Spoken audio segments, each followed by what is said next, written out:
Hi there and welcome to Hoohaa Sports Today. Now, after covering lots of tennis action and of course tongue-twisting names, we focus back on the English Premier League. Most teams are having their players report back for duty after their summer break, which means the transfer machine moves up a gear. So today we will catch up on some of the stories oozing out of the EPL. And after yesterday's Peter Crouch's goal celebration embarrassments, we bring you some bizarre yet creative ones today. But talking about getting back into action, let's look at Liverpool's talisman, Steven Gerrard. After missing almost 2.5 months of the season to a groin operation, Stevie G returned with the team to Liverpool's training facility at Melwood. Gerrard eased back into the team after a long layoff, but trained away from the main group as he continued his rehabilitation. But joining the group was Andy Carroll, who struggled for fitness since signing in January. And Alberto Aquilani returning after being on loan to Juventus. As you can see, Kenny Dalglish greeting some of the players just before they start their warm-up and first day of training at Melwood. One notable absentee was a new £16 million signing, Jordan Henderson. He was given an extended leave, having been involved with the England under-21s at last month's European Championships. However, one new arrival present was coach Steve Keane, appointed to the backroom staff on Sunday, seen getting up to speed with manager Kenny Dalglish and first-team coach Steve Clarke, with director of football Damien Comolli also watching from the sidelines.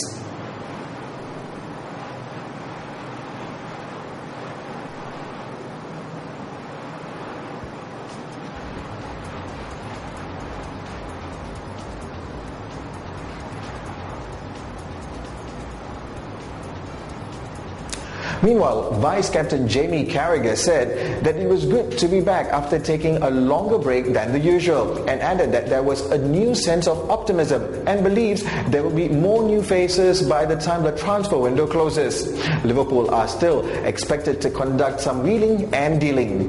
But heavy on that trail is Manchester United and their hunt for Wesley Sneijder. The Inter Milan World Cup star is set for a move away from the Italian club, with multiple parties involved in his future. Firstly, United are expected to intensify their pursuit of Sneijder if they fail to land Arsenal Samir Nasri, who looks set to sign for neighbours Manchester City. And Inter Milan are apparently ready to bring in Argentinian midfielder Ricky Alvarez. However, Arsenal are also said to be interested in him. But if Alvarez signs for Inter, then that could be the signal for the blue half of Milan to offload Sneijder. United are expected to make a £35 million offer for him, which brings it close to Ferguson's transfer kitty limit of £100 million. So far, they've spent £52 million for David De Gea, Phil Jones and Ashley Young. And if Schneider's $35 million is accepted, that's a total of $87 million in just under a month. Talk about Fergie's retail therapy. And I doubt that he will be done with those signings, with still an approximate $13 million left, plus whatever he gets when he disposes some players off the shelf. Okay, time to have some fun.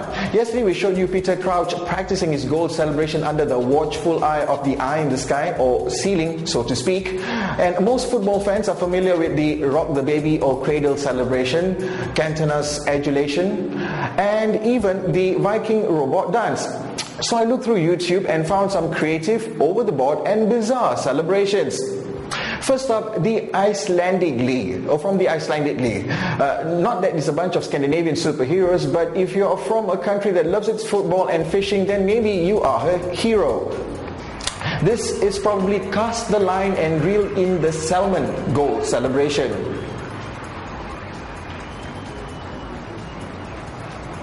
Of course, you got to get a photo with your catch of the day. Sometimes the best laid plans can go wrong, like these guys who took an eternity to show off their celebrations. Blame it on the ref for spoiling it, because he resumed play with all the players running back to defend, but sadly, showboating has its repercussions.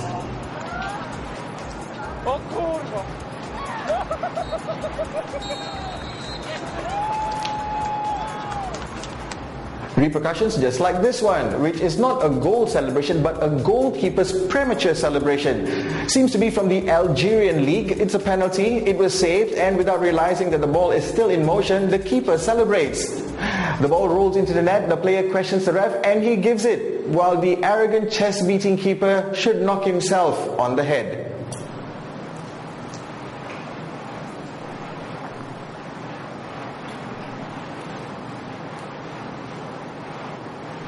It's such a funny game, isn't it? Well, that's it for today. Until tomorrow's episode, here are some more outrageous goal celebrations compiled by Shawn Michaels. No, not that Shawn Michaels, but Shawn Michaels 8 on YouTube. Enjoy it. I'm Patrick for the team at Hoohaa Sports saying it's bye for now.